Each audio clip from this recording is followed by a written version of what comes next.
ঘুম থেকে। পাপা সে good morning. Good morning. বাবাটা আমরা এখন রেডি হয়ে গেছি, একবারে স্নান করে নিয়েছি, ড্রেস পরে নিয়েছি। এখান দিয়ে জাস্ট লাগেজ নিয়ে রিসেপশনে যাব। ওখান দিয়ে নিরামিষ বলেছিলাম ব্রেকফাস্ট করতে, সেই ব্রেকফাস্টও করেছে, ওরা কলও করেছিল আমাদেরকে। তো ব্রেকফাস্টটা করে আমরা বেরিয়ে যাব। আর মেয়েকে দেখো, মেয়ে রেডি হয়ে গেছে, সৌমিনের চশমাটা মাথায় নিয়ে নিয়েছে। আর দেখো আমরা লাগেজ নিয়ে বাইরেও চলে এসেছি, সৌমিন রেডি হয়ে গেছে। তো চলো কি ব্রেকফাস্টে খাচ্ছি তোমাদের সাথে নিশ্চয়ই ব্লগে দেখাবো। তো সকালে আজকে এরকম ব্রেকফাস্ট দিয়েছে, 4টে বড় বড় ফুলকো ফুলকো লুচি, নিরামিষ আলুর তরকারি, যেহেতু আমরা পুজো দেবো নিরামিষ খাবো আজকে, অন্তত পুজো দেওয়ার আগে পর্যন্ত। একটা রসগোল্লা, আর এই যে পিঙ্কি মেয়েকে খাওয়াতে শুরু করে দিয়েছে, সে মোবাইলে মগ্ন, আর ওদিকে পিঙ্কি খাওয়াচ্ছে। ওদেরও তাই সেরকম দিয়েছে সেম। লুচি লাগলে আরও দেবে, অসুবিধার কিছু নেই। চলো তাড়াতাড়ি করে খেয়ে নিই, আমাদের গাড়িও চলে এসছে। এই দেখো এই যে গাড়িটা দাঁড়িয়ে আছে, এই গাড়িটা করেই আমরা যাব, সেবক হয়ে দার্জিলিং বেরিয়ে যাব। আর ব্রেকফাস্ট আমাদের হয়ে গেছে। তো চলো ডুয়ার্স থেকে বেরোনো যাক। খুব ভালো লাগলো ডুয়ার্সটা, ইচ্ছা আছে আবারও আসার।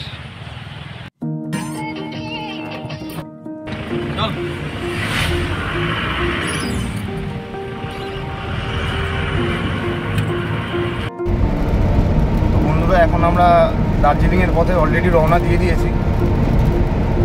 এই হচ্ছে ঢুকে পড়েছি মোটামুটি ফরেস্টের মধ্যে।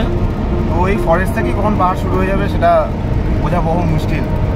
চলো যাওয়া যাক জার্নিতে। আর আমরা প্রথম স্টপ দেবো হচ্ছে সেবকের মায়ের মন্দিরে, একটু পুজো দেওয়ার কথা রয়েছে, তোমাদের সঙ্গে শেয়ার করেছিলাম। তো ফার্স্টে ওখানেই যাওয়া যাক, তারপরে তোমাদের সঙ্গে দেখা হচ্ছে। চলো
মানে 100 টাকার থালি, 150 টাকার থালি, তারপর 500।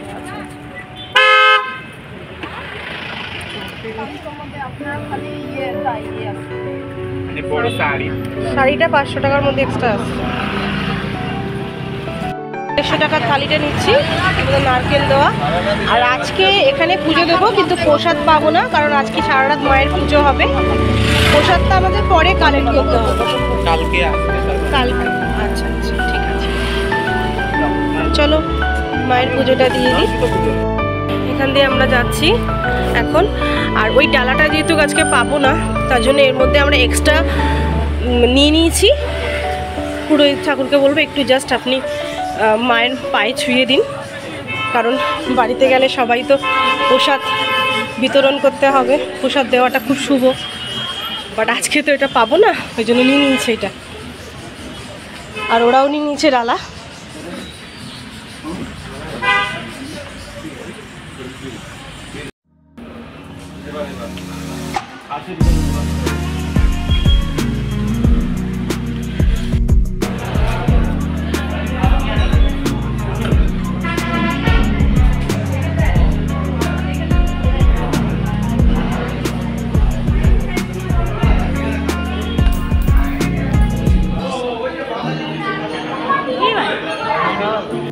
পুজো দেওয়া হয়ে গেছে, আর এখানে একটু প্রসাদ খেয়ে নিচ্ছি আমরা।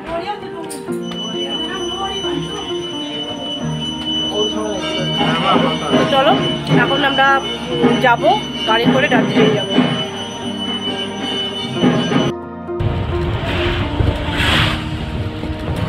রাস্তার ভিডিও এইগুলো বেশি, এগুলোকে দেখতে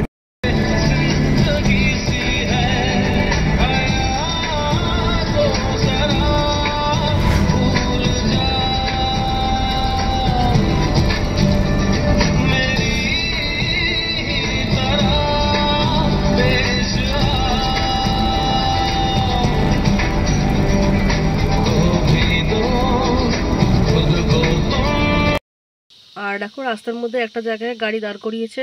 এখন বাজে 1:15, যেহেতু লাঞ্চের টাইম হয়ে গেছে তো খিদে পাচ্ছিল। তো আমরা 2 প্লেট চিকেন মোমো নিয়ে নিয়েছি। আর এখানে স্যুপ দেয়নি, জাস্ট এরকম ওদের যে চাটনিটা সেটা দিয়েছে। গাড়ির মধ্যে খেতে হচ্ছে কারণ মেয়ে ঘুমিয়ে গেছে,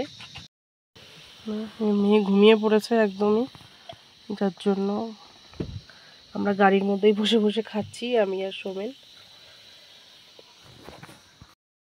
আর আমরা এখন এখানে নেমে গেছি। আর এখানে এই রামাদা বলে নতুন একটা হোটেল হচ্ছে, সেখানে আমাদের ড্রপ করিয়ে দিয়েছে আমাদের যে রিজার্ভ গাড়ি ছিল। আর এখন হোটেল থেকে আমাদের পিক আপ করার জন্য গাড়ি পাঠিয়েছে ওরা, সেই গাড়ি আসছে। চলো হোটেলে গিয়ে তারপর হোটেলটা দেখাচ্ছি। আর তো বললাম এখন বাজে বিকেল 3টে, এখনও পর্যন্ত জাস্ট এই মোমোই খেয়েছি আর হোটেল থেকে যে লুচি খেয়ে বেরিয়েছিলাম সেটুকু। তোমরা দেখতেই পেলে যে আমরা কিভাবে দার্জিলিং পৌঁছালাম। আর তোমাদের ডিটেলস বলে রাখি, 7 সিটার গাড়ি ওই 4 থেকে 5 হাজার টাকা, আর 4 সিটার গাড়ি যদি তোমরা নাও তাহলে হচ্ছে ওই 2.5 থেকে 3.5 হাজার টাকার মধ্যে রেট পড়ে। ওটা সিজন ওয়াইজ ওঠানামা করে, তো তোমরা একটু দরদাম করে নিও, বার্গেটিং চলে এখানে। তো এবারে এইভাবে আমরা দার্জিলিং পৌঁছে গেলাম। বাকি নেক্সট ব্লগে দার্জিলিংয়ের হোটেল ট্যুর এবং দার্জিলিং ট্যুর আসছে, তোমরা সাথে থেকো, পাশে থেকো। আর যদি ভিডিওটা ভালো লাগে অবশ্যই like, comment and subscribe please.